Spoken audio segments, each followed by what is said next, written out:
Oh, no way. There's a waterfall and that's the mine at it. That's insane. And we're gonna see this glacier lake that's supposedly hidden behind these hills.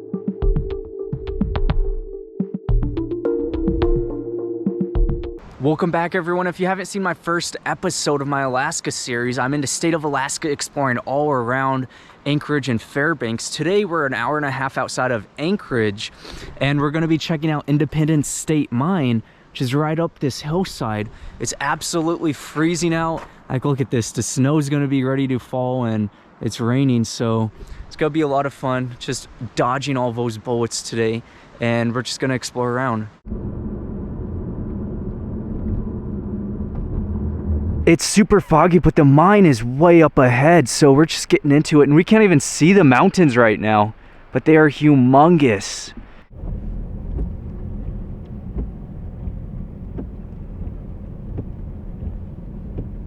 Welcome to Independence State Historical Park.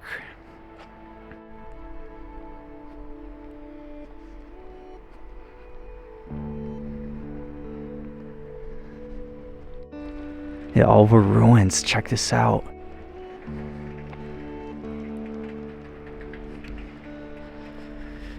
Keep away from deteriorating structures. All right, so you can't go inside of any of them. So that was the framing shop. There's some huge one. What is that, a bunkhouse? Keep away snow slides from roof. That answers it, because I was wondering if this place is open in the winter time. Guess it is. Yeah, bunkhouse number 1. And that's it. Now I'm curious if we could even go in it. Freaking, yeah, there's just so many buildings. And then the whole, oh yeah, look at that, the whole production. You got the mill up there with the waterfall. That's crazy. Oh no, you can't. They closed them off. Check that out. Do not enter. Do not enter. Dang. That hella sucks. I wonder if you could see at least, like, what's through the window, you know? A pool table.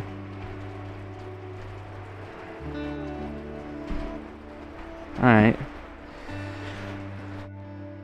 So that was all a bunkhouse, and this other one right next to it, that was a huge bunkhouse as well. Just absolutely insane. And then I'm gonna keep going. Can't go in any of the buildings, it looks like. Maybe some of them, we'll find out. What I do like though is everywhere I move the camera is something scenic. See, that's where we're gonna head up in a minute, is up to the ruins.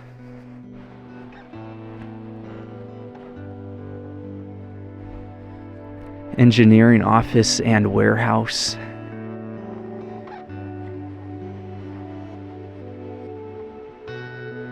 Then there's the old school.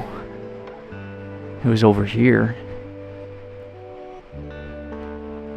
Mine office and commissionary.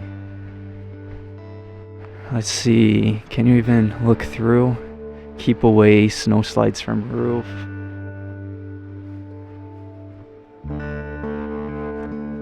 And this was the apartment house.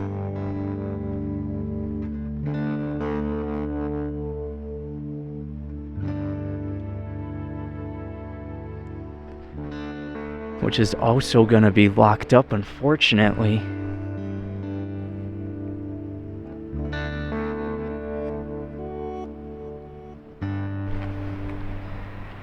New cookhouse and mess hall. So basically the miners would come down here to eat, and then they would go back up to their bunkhouses up there, or straight to work after that, like whatever time it is, you know? But I don't know, it's kind of disappointing because you can't go in any of the buildings. I remember Bannock was distinctive because you could go inside all the buildings and explore, but that was also Montana, so they're more lenient with stuff. Further down isn't going to be anything. It's just a trailhead. I just think it would be so cool to be able to go in all these buildings. And it's just unfortunate you can't. Even Bodie had some buildings you could go into. I don't know if they still do that. But everything just seems closed off. See, that's what we're going to do now, is the Mill Loop Trail. Because we've seen bunkhouse number 1. Kind of seen number 2. That's where I parked. Actually, no, that's where I parked. Cookhouse and Mess Hall. It's just a trail. It doesn't really go nowhere. So I'm thinking we'll take this loop right now. Kind of see everything there.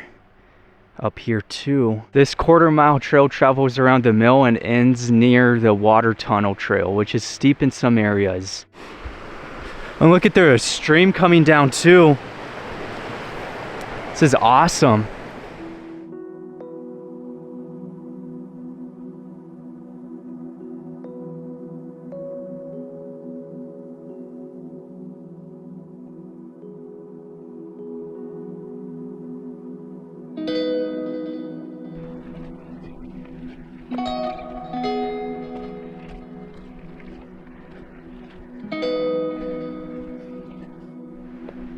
So now we're just coming up on a waste rock pile, looking down the valley. Straight that way is Anchorage, and a whole ghost town below us. And we can't go in any of them. It's kind of underwhelming. I was looking forward to that.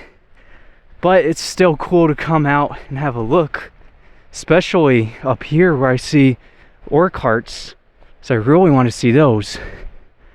But even below us, the whole mill and production area. There's the ore bin, all falling down. It'll probably slowly creep off this mountain. There's really nothing they could do about that. Oh, no way. There's a waterfall, and that's the mine adit. That's insane. So those are the ore carts. And then there should be some others down here. I don't know how you get to them, though. I don't think you can. That sucks, but it's cool though. Check this photo out. The tramway. That's where we're at right now. That's the tramway.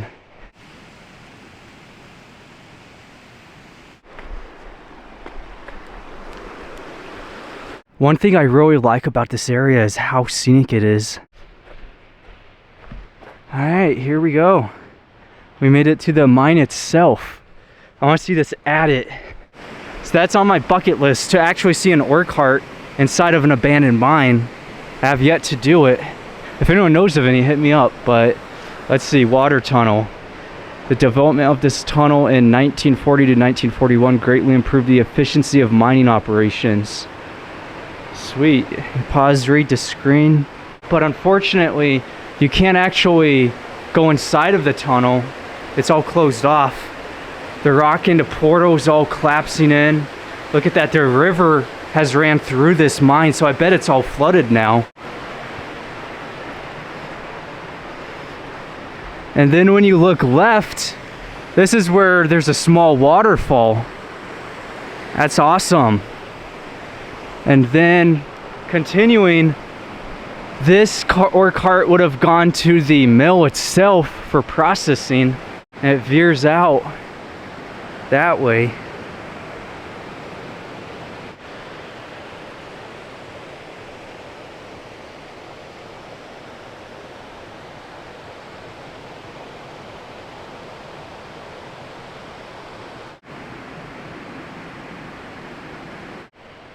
Can you imagine back in the day, this was such a bustling place. You had those huge 3-story bunkhouses, and all the miners would live in those. So it was a big corporate mine, and they would hike down to there to get their food and just relax, whatever. A couple production buildings, the mill itself, and then they'd come all the way up here for the underground miners.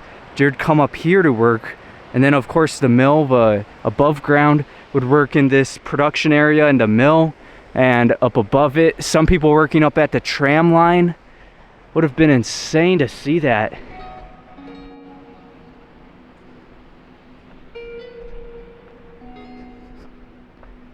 Just more production buildings. Likely a blacksmith somewhere in here. And then Of course, a lot of equipment like boilers and everything else they would have needed, and generators too, tons of generators for this place.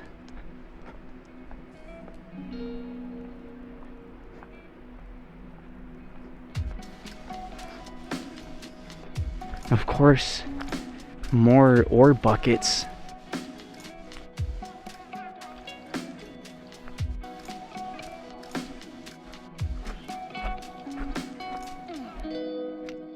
Wow, look at all those batteries. Just to power this whole entire operation to get these ore buckets moving. Here's the engine itself that would have driven the whole thing. Controlled everything here.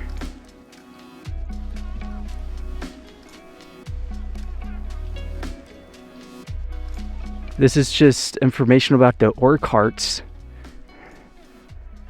or mine train as they call it. Alright, I'm gonna keep hiking up now because there's something else I want to show you guys that's really neat. I just love seeing these ore buckets though.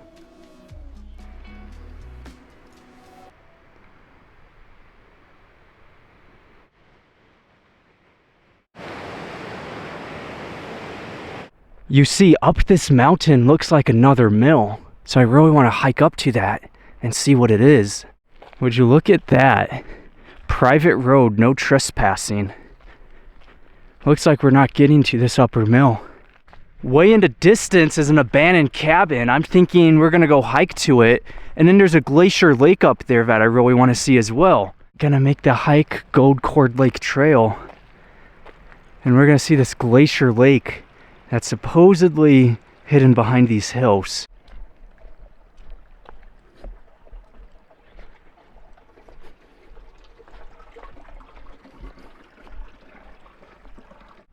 Historic Lynch cabin. This is the cabin that I seen when I was hiking from way over there. And I said, well, I gotta do this trailhead. And even after this, we're gonna keep going because I really want to see this glacier lake. But it was just some tiny cabin out here.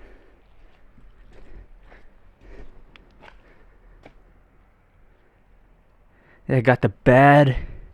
Look at that old school sink. That's so neat.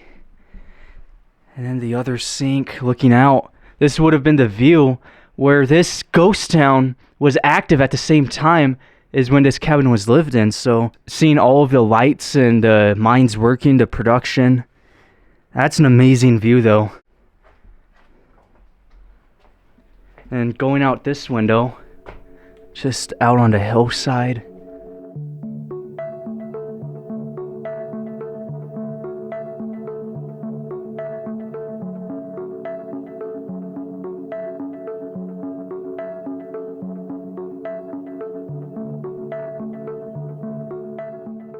That's a really cool cabin. I always want to know the history, like how long someone lived in it, what they did out here, because it's so far away from town.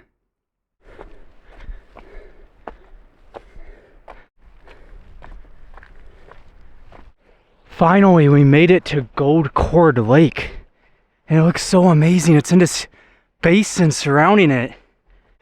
And look at all that snow, that's permanent. It doesn't melt.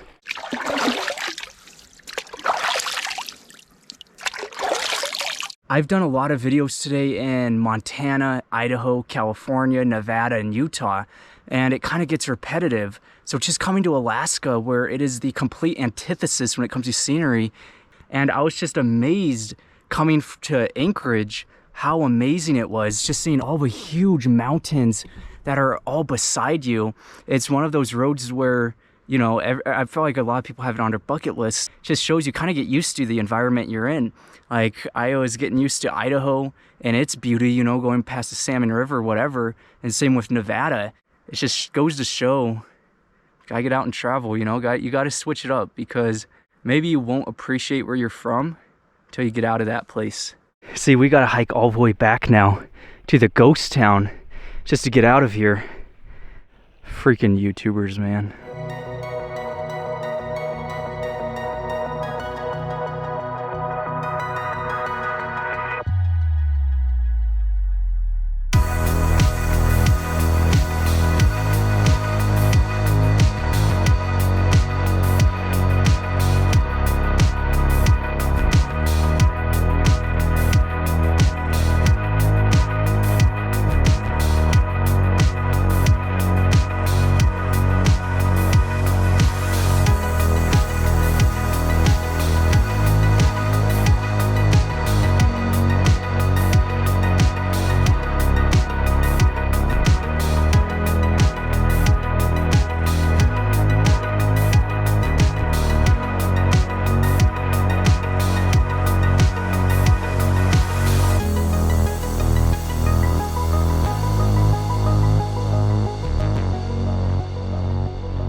See, that's why I always go to these places in the morning, is because look how much it's filled up already.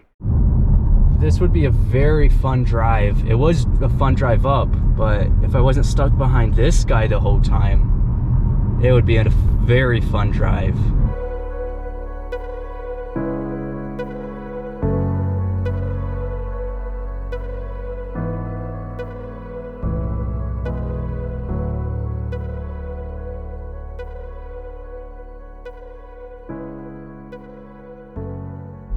That was one of the best hikes I've done. And I think a big reason for that is just because when you travel and stuff a lot, you kind of get used to the same scenery, and just switching up, it's not that big of a deal, you know? Like I go to Nevada, I'm like, I'm kind of sick of Nevada. I'm gonna go explore Utah. I go to Utah and it's kind of similar, but coming out to freaking Alaska and this whole place is just totally switched up. It's nothing that I've seen before. So it just totally refreshes that like travel fatigue, you know, that you get like anytime you do a lot of videos or explore. But this is amazing. I cannot believe it.